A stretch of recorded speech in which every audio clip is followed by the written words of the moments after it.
उन लोगों में रह चुका था जो लोगों के पास पेपर था। तो 2013 से, जैसे कि आप जानते हैं कि 2013 से लेके अभी तक हम इस प्रोसेस के पीछे हैं, जिसमें हम जो है 3 बार इसमें एग्जाम दे चुके हैं और 2 बार हम लोग जो है फिजिकल दे चुके हैं। 19 सितंबर को रात को ही उन लोगों के पास पेपर पड़ा था।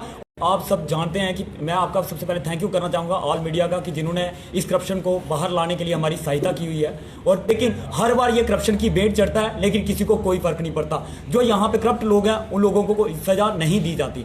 2020 में तो सभी की सभी यहाँ पे जो है हर एक सीमा लांघ दी गई। यहाँ पे 2020 में कंपटीशन सिर्फ उन लोगों में रह चुका था, जैसे कि हमने हर बार बताया कि जिन लोगों के पास एग्जाम था, एग्जाम पेपर पहले से पड़ा था। 19 और 20 सितंबर को वो लोग वहाँ पे बैठ के सिर्फ उसके बाद हम लोग जो है जब बार बार चीखते रहे, 3 सालों से बताते रहे कि इसमें बहुत बड़ा घोटाला है, लेकिन हमारी बात कहीं पे भी सुनी नहीं जा रही थी। फिर हमने कैट में फर्स्ट टाइम जब हमने केस किया तो वहाँ पे उन्होंने क्लियर कर दिया कि जो हमारे पास उस समय इस तरह के हार्ड प्रूफ नहीं थे जिस तरह के हम आज बता पा रहे हैं। उस समय हमारे पास सिर्फ व्हाट्सअप प्रूफ थे। उन व्हाट्सअप प्रूफ के आधार पर जब हमने बात की तो उनकी तरफ से ये आया कि इन प्रूफ के आधार पे हम लोग जो है आपको फैसला नहीं दे सकते। अगर यहाँ पे कोई कमेटी कोई फैसला देती है तो उसके आगे हम लोग फाइनल डिसीजन ले पाएंगे। तो वहां से उस केस को डिस्पोज कर दिया जाता है। उसके बाद हम बार बार संघर्ष करते हुए एलजी साहब से मिले। जब 2 बार एलजी साहब से मिलते हैं उसके बाद में हमारी एक कमेटी तो इनिशिएट होती है, लेकिन उस कमेटी का आज तक कोई अता ना पता है। 12 दिसंबर को वो कमेटी इनिशिएट कर दी जाती है,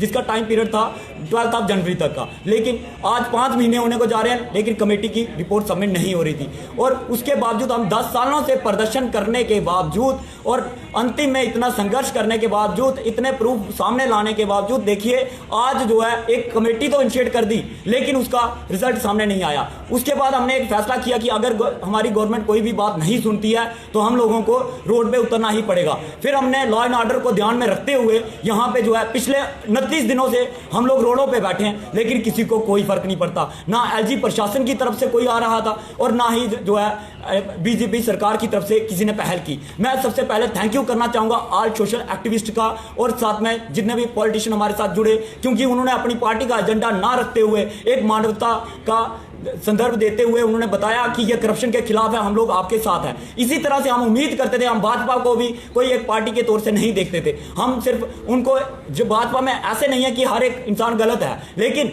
इसमें एक सबसे बड़ी बात आती है कि अगर अच्छा इंसान अगर मौन धारण करके रखेगा, वो इस देश के लिए उससे ज्यादा भी दुर्भाग्यपूर्ण होगा। हमारी एक ही बात है कि अगर भाजपा सिर्फ वादे करती है, हर समय इस चीज के लिए वादे करती है कि हम करप्शन के खिलाफ लड़ रहे हैं, ये सब कर रहे हैं, तो पिछले 10 सालों से सबसे ज्यादा तो भाजपा ही यहां पे रही। अगर यहां पे एलजी साहब आए तो किसके कहने पे? भाजपा के कहने पे। आज अगर इनके कहना आता है, ये बार बार कहते हैं कि भाजपा जो है वो अपने हिसाब से काम करेंगे, बात जो है हमारा वहां पे सुनवाई उस लेवल पे नहीं होगी, जो होगा वो ही करेंगे। अरे सर, जब हम दिखा रहे हैं, आप भी इस चीज को मानते हैं कि इसमें करप्शन है, तो फिर आप इस पे सामने क्यों नहीं आते?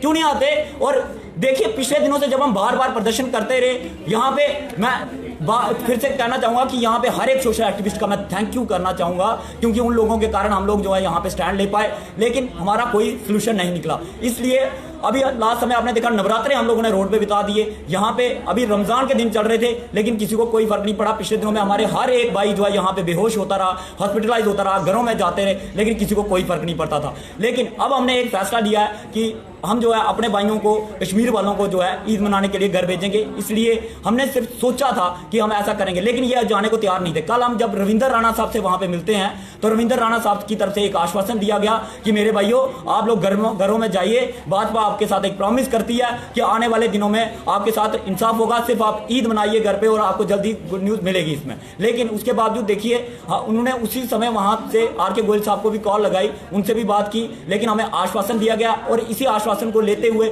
मैं अपने भाइयों को यही कहना चाह रहा था कि आप लोग जो है, हमने तो नवरात्रे रोडों पे बिता दिए, लेकिन आप लोग जो है ईद अपने घरों में बताइए। ये सिर्फ 10 दिनों के लिए सस्पेंड की जा रहा है प्रोटेस्ट, लेकिन ऐसा मत सोचिएगा कि हम लोग जो है यहाँ पे रुक जाएंगे। अगर हम 10 सालों से प्रदर्शन करते आ रहे हैं, अगर आज तक हमें इंसाफ नहीं मिला, लेकिन अब ये प्रदर्शन लॉ एंड ऑर्डर के मुताबिक अभी तक चलता रहा, लेकिन आगे चलेगा इसकी गारंटी हम नहीं देते। अगर इसमें कुछ भी उल्टा सीधा कहीं पे भी किसी प्रकार से भी उग्र प्रदर्शन देखने को मिलता है, अगर कहीं पे कोई नुकसान होता है, अगर कहीं रोड जाम होते हैं, ये सब का जिम्मेवार जो है एलजी एडमिनिस्ट्रेशन होगी। और दूसरी तरफ भाजपा सरकार, हमारी एक ही मोतीबाना गुजारिश है, कृपया करके हमारे सबर के इस बात को मत तोड़िए, जल्द से जल्द जो है रिपोर्ट पेश करिए। हमने तो आपसे कुछ ना जॉब्स मांगी, ना किसी प्रकार का कोई यहाँ पे कोई हमने कोई स्पेशल ट्रीटमेंट मांगा, हमने तो सिर्फ एक ही चीज मांगी है कि इसमें करप्शन हुई, आप लोगों ने माना, इसलिए कमेटी गठित होती है, लेकिन कमेटी की रिपोर्ट नहीं आती। अब हमारी एक ही डिमांड है कि हमें जो है जल्द से जल्द रिपोर्ट पेश करें, और इसलिए हम 10 दिन का टाइम दे रहे हैं।